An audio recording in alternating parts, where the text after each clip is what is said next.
अस्सलाम वालेकुम students. Operating system की वीडियो लेक्चर सीरीज में आज हम बात करने के लिए जा रहे हैं क्राइटेरिया की कि जिसकी बेस पे हम जो स्केजुलिंग के एल्गोरिदम्स हैं, प्रोसेस स्केजुलिंग के एल्गोरिदम्स हैं, उन्हें जज किया करेंगे कि भाई वो कौन सा एल्गोरिदम है जो बेहतर परफॉर्मेंस दे रहा है, कौन सा एल्गोरिदम है जो बेहतर परफॉर्मेंस नहीं दे रहा। क्योंकि नेक्स्ट लेक्चर्स में हम बात करने के लिए जा रहे हैं उन तमाम एल्गोरिदम्स की जिसकी हमने पहले पिछले लेक्चर में भी बात की है। जिस तरह से हमारे पास राउंड रॉबिन स्केजुलिंग एल्गोरिदम है, हमारे पास फर्स्ट कम फर्स्ट सर्व जो है जिसे फीफो भी कहा जाता है, हमारे पास शॉर्टेस्ट जॉब फर्स्ट है, हमारे पास शॉर्टेस्ट रिमेनिंग टाइम फर्स्ट है। ये सारे के सारे एल्गोरिदम्स हैं जो कि हम पढ़ने के लिए जा रहे हैं, स्टडी करने के लिए जा रहे हैं। तो हमें यह भी मालूम होना चाहिए कि कौन सा एल्गोरिदम इनमें ऐसा एल्गोरिदम है जो कि बेहतर परफॉर्मेंस दे रहा है, कौन सा स्केजुलिंग एल्गोरिदम जो है वो बेहतर परफॉर्मेंस नहीं दे रहा। तो वो कौन सा क्राइटेरिया है, वो कौन से पॉइंट्स हैं, कौन सी टर्म्स हैं जिन्हें हम जो है वो कैलकुलेट भी किया करेंगे और उनकी बेस पे हम डिसीजन किया करेंगे और ये बताया करेंगे कि भाई ये वाला एल्गोरिदम जो है ये बेहतर परफॉर्मेंस दे रहा है, ये वाला बेहतर परफॉर्मेंस नहीं दे रहा। तो चलिए आइए सबसे पहले हम बात करते हैं उस क्राइटेरिया में। सबसे पहला पॉइंट हमारे पास है एवरेज वेटिंग टाइम।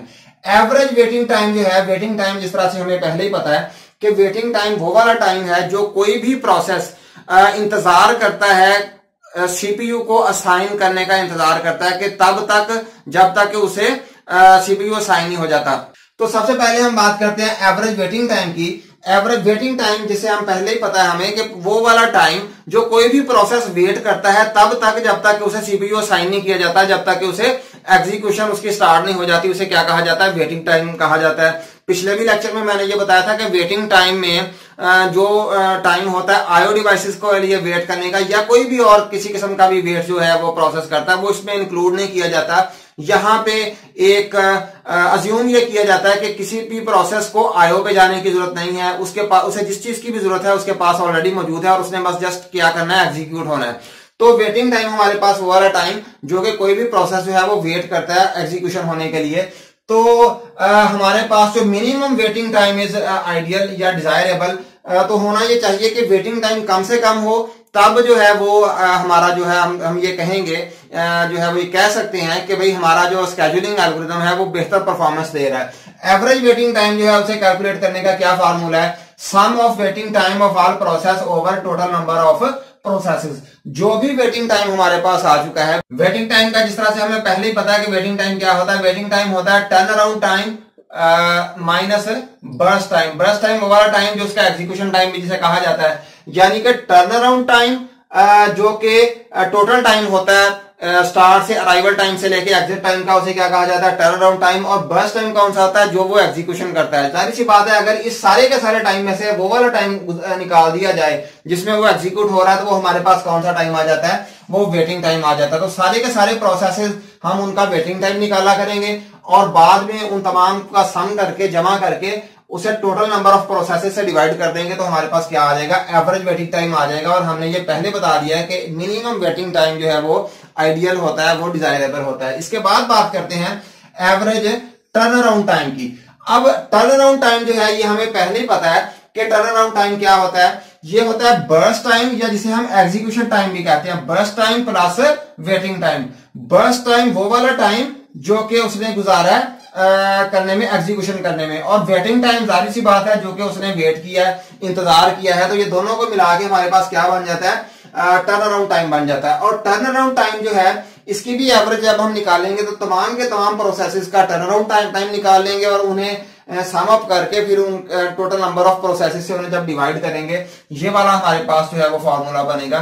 तो इसकी मदद से हम क्या निकाल सकते हैं, एवरेज टर्न अराउंड टाइम जो है वो निकाल सकते हैं। तो यहां पे भी हम वही सिनेरियो है कि turn around time should also be small. तो टर्न अराउंड टाइम भी अगर कम होगा तो हमारे एल्गोरिदम जो स्केजुलिंग एल्गोरिदम है उसकी परफॉर्मेंस बेहतर होगी। अगर ये लार्ज होगा तो डेफिनेटली हमारा जो है एल्गोरिदम जो है वो किसी जगह पे लैग कर रहा होगा, उसमें प्रॉब्लम होगी। इसके बाद जो नेक्स्ट पॉइंट है हमारे पास क्राइटेरिया का, वो क्या है, throughput. Number of processes executed per unit time, throughput should be maximum.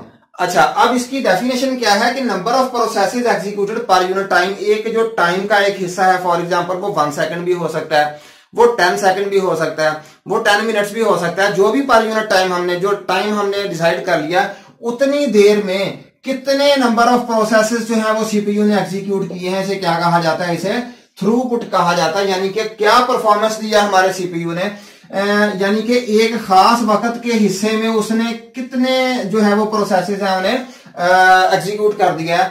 तो जाहिर सी बात है थ्रूपुट शुड बी मैक्सिमम, जितने ज्यादा वो प्रोसेसेस को एग्जीक्यूट कर देगा कम से उस वक्त के अंदर, तो ये हमें बताएगा कि भाई हमारा जो है हमारा स्केड्यूलिंग एल्गोरिथम है वो अच्छा परफॉर्म कर रहा है या फिर बुरा परफॉर्म कर रहा है। इसके बाद हमारे पास रिस्पांस टाइम है। रिस्पांस टाइम हमने पहले भी बात की है कि रिस्पांस टाइम होता है जब हमारा सीपीयू जो है वो रेडी क्यू में कोई भी जब हमारे पास प्रोसेस एग्जीक्यूट होने के लिए आता है तो हमारा सीपीयू कितनी देर के बाद उसे जाके पूछता है, उसे उठाता है एग्जीक्यूट करने के लिए फॉर द फर्स्ट टाइम।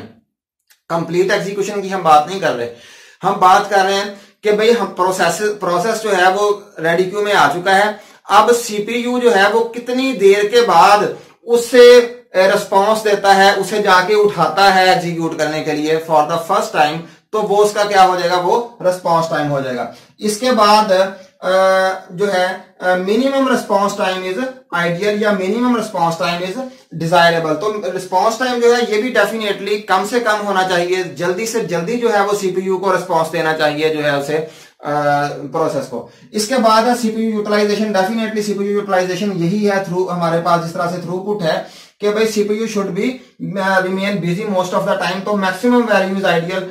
जितना ज्यादा बिजी रहेगा सीपीयू उतनी ही ज्यादा परफॉर्मेंस जो है हमारे एल्गोरिथम की बेहतर होगी। इसके बाद है लोड एवरेज। लोड एवरेज कहा जाता है average number of processes resided in the ready queue for execution, कि एक वक्त में हमारी जो रेडी क्यू है उसमें कितने प्रोसेसेस जो है वो एवरेज कितने प्रोसेसेस जो है वो उसमें रहते हैं। तो जो हमारा लोड एवरेज है ये वेरी करता है, अगर हमारा लोड एवरेज एक खास हद से ऊपर चला जाए तो फिर वो प्रॉब्लम्स क्रिएट करता है, और अगर उसके नीचे रहे उस खास हद के तो फिर वो एफिशिएंटली, हम ये कहेंगे कि हमारा जो एल्गोरिथम है स्केड्यूलिंग एल्गोरिथम है वो एफिशिएंटली सीपीयू की यूटिलाइजेशन, यानी कि बहुत अगर कम कर देंगे तो फिर भी प्रॉब्लम होगी और बहुत ज्यादा हो जाएगी तो तब भी प्रॉब्लम का बायस बनेगा। तो उम्मीद है कि आज के लेक्चर में जो हमने क्राइटेरिया डिस्कस किया है किसी भी प्रोसेस स्केड्यूलिंग जो हमारा एल्गोरिथम है उसकी परफॉर्मेंस को जज करने के लिए, तो इसकी आपको समझ आई होगी और आपने अच्छी तरह से इसे अंडरस्टैंड किया होगा। इंशाअल्लाह ताला नेक्स्ट लेक्चर में किसी स्केड्यूलिंग एल्गोरिथम के साथ हाजिर होंगे, तब तक के लिए अल्लाह हाफिज।